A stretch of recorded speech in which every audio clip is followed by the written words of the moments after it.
And we're live with a trio of peers in the MBTI preference. So trio of perceivers. So over to Jeff to tell us about this episode. All right, this is Homicide: Life on the Street, Season 6, Episode 16, which is titled Mercy, written by Eric Overmyer and directed by Alan Taylor, and it originally aired March 20th, 1998. And I'm going to go straight to David B226 Morris's review on TV.com. I think there was quite a gap between his reviews because the last episode he did back in like 2006, and this one he didn't do till 2010. So maybe he's a perceiver too. All right, here we go. Way back in Season 2, See No Evil explored the idea of euthanasia as Beau Felton and Meldrick Lewis decided to let what was essentially a mercy killing get written up as a suicide. In Mercy, 4 years later, we find an inverse of the situation where the sister of a man suffering from terminal colon cancer accuses the assisting physician of delivering an overdose of morphine to her brother, thus prematurely terminating his life. The division about whether or not this is mercy or murder divides almost everybody involved. Perhaps not surprisingly, that includes the investigating detectives, Bayliss and Pimpleton. Pimpleton is his typical ruthless self, sticking firm to his belief that every life ended prematurely as murder. Bayliss, perhaps surprisingly, is far more restrained and far more willing to look the other way. Perhaps it has to do with the treating physician, Dr. Roxanne Turner, played by the most underrated of actresses, Alfre Woodard. If the name sounds familiar, it's because this is the same character that Woodard portrayed on St. Elsewhere, the show that Tom Fontana created before Homicide. In that show, Turner was an OBGYN. She now works in a hospice. As she herself puts it, she has come full circle from welcoming patients into the world to helping them leave it. She makes it very clear that she does not believe in prolonging life at all costs, and that she sees what she is doing as easing their deaths, not assisting them. This is a very gray area, and Frank, who has a habit of seeing things in terms of black and white, does not hold with it. The show tries to present an even-handed argument, and for the most part it does. All of Dr. Turner's patients are in the end stages of terminal illnesses, most strikingly in the case of a 34-year-old woman in the end stages of MS. It is clear that most of them were ready to die. On the other hand, considering the level of pain that they were feeling, were they in any condition to make those kinds of judgments? Most of them had families to act as their guardian, but in some cases the victim died alone, indicating that Dr. Turner was the sole arbiter. All of this leads to a memorable discussion between Pimpleton and Turner in the box. Bayliss begs off, clearly impressed by her reputation. Frank discusses her patience using the argument of the sanctity of life under any conditions. Turner argues just as passionately of the pain and anguish her patients go through in the end stages of their illnesses. How dare he judge her? Frank counters by asking how dare she make decisions for people in their most vulnerable stages. There is no right answer. There is not even an answer, only the futility of the end of a person's life. Frank swears that he will pursue Dr. Turner until he stops her work, or she stops her work, but this is never followed up on, probably because Frank is not. Okay, I'm going to skip that part. Despite the anguish and pain going on here, there's more going on in this episode than this. Stivers and Falzone, relative newcomers to the homicide unit, catch their first murdered child case, a sixth grader who catches a stray bullet from a robbery that took place across the street. They seem enthusiastic initially, but as Giardello cautions them, there is little fun in the death of a child, something that Bayliss and Pimpleton could easily attest to. By a stroke of luck, they find the killer, but closing the case does not exorcise ghosts.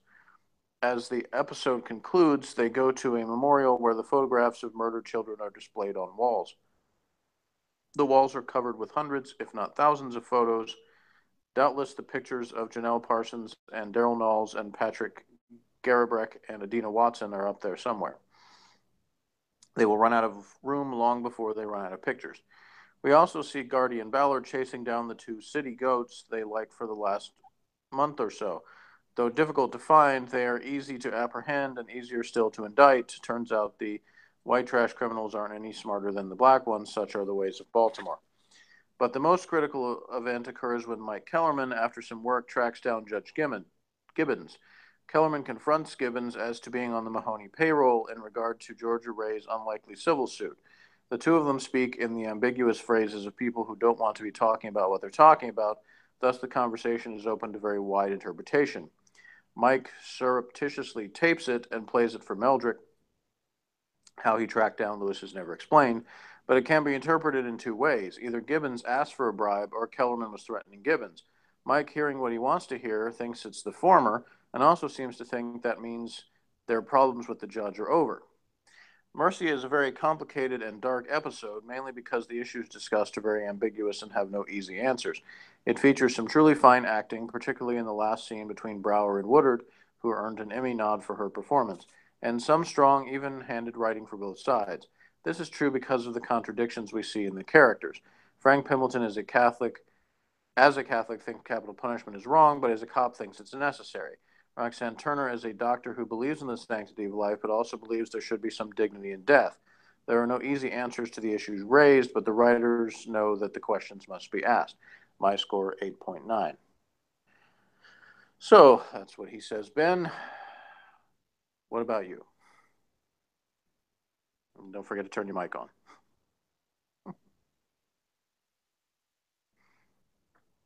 Yes, I'm going to give it about, quite right there. I'm going to give it about an 8. And what I will do is I will show on maybe the other camera, because people will be able to see it. Alfie Woodard was in this film, Star Trek First Contact. Do you remember that, Jeff? I did see the movie. Yeah, the one with the bug. I suppose that's the one I know her from. I thought she was very good in this story. So yes, I thought her acting was very good. The whole storyline with euthanasia was very interesting, and my own grandmother had a instructions like that if she, like towards the end when she was in her 80s, that if she had a stroke, not to resuscitate her. Things like that. I don't know if you've sort of encountered any of that, Jeff. That issue around euthanasia and care in the final days, because that was a big issue in the program. Do you think it's changed somewhat over the last 20 years? What? The issue? Has it sort of shifted? Any of the opinions on it? I don't know. I remember, the high-profile stuff with like Dr. Kevorkian being a big deal. But that probably was about 20 years ago. I forget exactly when that really came, but it might have been that long ago. I don't remember. I just wondered if public opinion had shifted on it. Probably somewhat. Right. Okay. Yeah, so I thought it was a very good story for Frank, because it sort of like, it went in, and there was that little, it brought up the issue with his stroke as well. I don't know how. She had a little theory about Frank resenting someone. What do you think of that, Jeff? Well, I thought it was really good, and I think that, the bringing up all those things, one of the things I like best about Homicide, and like in other things, is when you have, a bunch of different perspectives presented, and everybody having sort of their own personal take on stuff. And when you have like a confrontation like that, we've seen the confrontations between, Pembleton and people that were clearly overmatched in the box, and in this you had two people that were presented as being on an equal level in terms of their not only their intellectual abilities but in their moral standing. So they both presented their cases very strongly in their positions, and so that was good. Yeah, I agree with that. And I think it handled the issue well. Yeah, I was thinking as I watched it again, another example of how Homicide doesn't come across as having an agenda. They come across as telling a story and allowing people to make up their own minds about what happens. I mean, even 20 years on, it doesn't seem like it's dated or anything in the way they handled it. Right. Whereas other programs these days might handle it in a clumsy fashion, even though there's been this, the precedent of the issue being handled quite a bit. Yeah, I can remember a couple of comparable episodes of the show Chicago Hope, which is a medical drama, another show that had really strong acting. Sometimes they would be a little too cliched, but in other cases they were pretty good at sort of presenting, even-handed examples of things. And so, I remember all the specifics because it's been a long time since I've seen it, but I remember there being a couple of similar episodes discussing, the ethics of exactly what doctors do to keep someone alive, and things like that. And I commented while I was watching it last night with Morgan that in the other case with Falzone and Stivers, with the child that was killed, the G sort of preemptively tries to stop either one of them from being, from what happened to Bayless. Yeah. He's trying to sort of scare them into taking this, more, not more seriously, but just sort of more like being aware of what could happen in the circumstances and not let it be something that haunts them the way it does for Bayless with Adina Watson. Or to sort of give them a little bit of comfort in hey, I know it's difficult for you. That this is because he says the toughest thing for a cop to deal with is when it's a cop killed or a kid killed. Yeah. And it's sort of acknowledging how they might be feeling in that situation. And, that's as close as, that's him being empathetic in the Guardian way.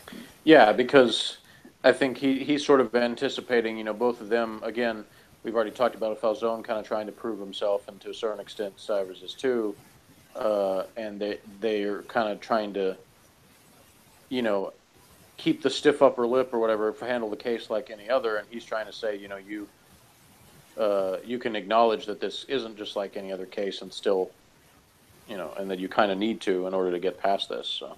And although he brought Stivers into it, it was probably more aimed at Falzone because Falzone's got a kid. Yeah, I think that probably was a factor too. Because even though it's funny, because it shows how good G is handling people, is you see him addressing Stivers while he's looking at Falzone the whole time. Yeah. So he's kind of doing the double thing where he's talking to her, but he's also talking to him because he's looking at him. So. Yeah, I mean, because he's going to know that she's tough, and she worked the sex crimes. Yeah. And if folks want to know how tough that is, just watch, what is it, Special Victims Unit. Yeah. If you can get through it. Yeah. So far, I've made it through one episode, so we'll see if I end up watching any more of that. I mean, that might be a case of watching it at a slow pace, because you wouldn't want to be watching an episode of that every day. Maybe one a week or something. Yeah, definitely not every day. Yeah. And then the other storyline, of course, we had the Kellerman and the judge thing, and I liked that. I liked the whole conversation with him and the judge and how they were able to, and it's another case of two people sort of matched up against each other, on an equal level, kind of trying to, put forth their perspective. And so I thought, in many ways, that's sort of the high point of that storyline before it and it kind of crumbles again. But it was nice to see Kellerman in the non-dickhead sort of mode, where an ESTP is going towards an ESTP's strengths. Right, he's maneuvering and using his tactical intelligence rather than just kind of going off the cuff completely. What did Morgan think of Kellerman in this episode? I don't know, Morgan. What did you think of Kellerman in this episode? he apparently has no comment. Well, at least that's something, because it's better than him, like, you know, really laying into the episode. So we'll take that as a positive. I also liked. Now, is it Gardy or Garty? Gharty is how they spell it. Right. So I think it's Garty. Yeah. Which actually later in the season he makes a joke about how the name is that way because it was misspelled by somebody. But I'll let you see that for yourself. So Yeah, because it is going to sound like very, very similar because of, like, the strength of the R in it. So to my dodgy ears, that will. It's sometimes difficult to hear the difference between Gardy and Garty when the T isn't fully pronounced. I'm not hearing a difference. You're saying Gardy with a D? Gardy, Garty. Okay, yeah, so you're saying one of them with a D sound? Yeah, it's definitely a T. Yeah. Yeah, but I think it's also a case that sometimes British people will, like, emphasize that T a little bit more. So, for example, you know, Sarah in Doctor Who would really pronounce the T's and go, Doctor. Yeah. Yeah. I think a lot of the characters on that did that. You know, like we talked about before, they were trying to be very. They're trying to enunciate well, which was good for you, an American kid watching the show. Yeah, because when they brought the show back and had Mumbleston, it was hard to understand what he was saying. Or watching Danger Mouse. I think you said did you understand Colonel K? Okay, or was that sometimes? I mean. Understood some things he said, but I mean, I don't think anybody could understand some things he said because he would just go into.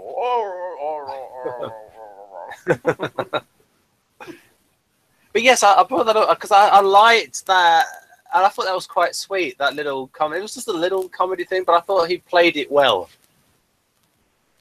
I thought the actor played it well. Who are we talking about now? The Garty. With the being slightly embarrassed with the present. Oh, okay, yeah, yeah. That won't be the last we see of him and what's her face, Billy Lou. Right then. Yes, I did like that with the Kellerman storyline because it showed his intelligence.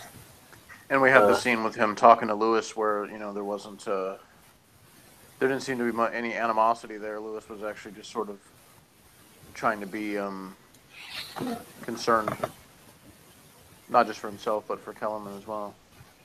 Mm. You would have thought that whilst he's not involved much, Lewis, that he might be directing more episodes. You know, take advantage. Yeah, I don't think we've had the last one of him directing, but I don't know. Yeah, I wonder if his absence, if there was some, you know, maybe he was involved with something else at the time. You know, maybe he was in a play or something, yeah, maybe. Or you know, something else that pulled him away from the show. Because yeah, he definitely had a diminished role for a while there, but not for the rest of the time. He comes back strong. Yeah, and I also thought it was smartly written, all the stuff with the logic, with Kellerman going through it with the judge. And so I liked that. Yeah, I told you Eric Overmyer writes some good stories. I think his stories, and the one thing that I liked about his episodes also was that he had more than one story going on at the same time, sort of, you know, would at least touch on all the things that had been going on with the characters. You know, and so we had the resolution of the one set up in his previous story, Shaggy Dog City Goat, with the two guys that got away. Right. Oh yes, because he probably owns those characters. Well, if he's working on staff, he doesn't. But yes, I wanted to say so. I thought this actress was good. Yeah, it was interesting. And her return appearance. Yeah. Oh, it crashed. This Homicide likes to have scenes in the laundromat. We've had like at least 3 or 4 laundromat scenes since the show started. Yeah, and one of these days I'll dig out the thumbnail or the image of G sitting in the laundromat with his headband on, because I think it's the same headband, or very similar to the one that he wore when he was in Alien. Maybe so. Because I think they put that in as a nod. He has a lot of actors that will hang on to things that they had in movies. Yeah, because he was like dressed in like a leather jacket and he had a white headband on. And I just thought, they've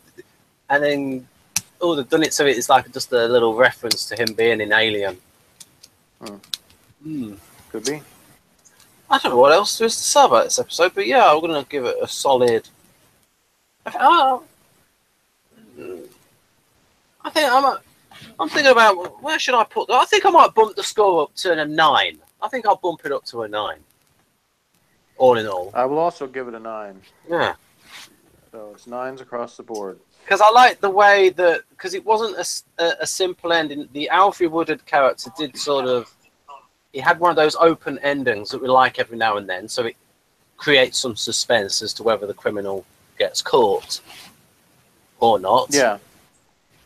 Yeah, I liked those aspects, that it was realistic in that, and showed Pimbleton visiting the friend he talked about, but it didn't have like some, kind of tacked on conclusion of something happening to her or whatever. It was more subtle than that, which I like better. Although it did have the aspect of that they caught the criminals that shot the kid, I believe. So they had that sort of like positive ending for the audience. Yeah, yeah. How was the episode received by the general public? Did it like get any extra comments or? I don't know.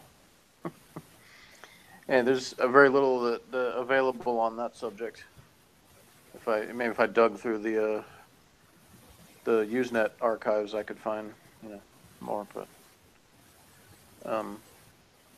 it's not one that has a lot of other stuff written about it or separate articles or whatever. But I don't know what else to say about it.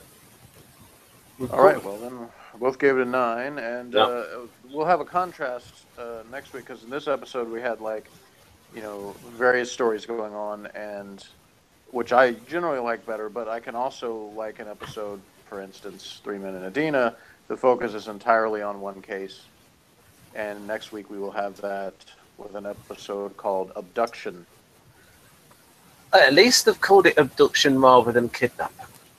Yeah. Right. Bye-bye, folks. Bye.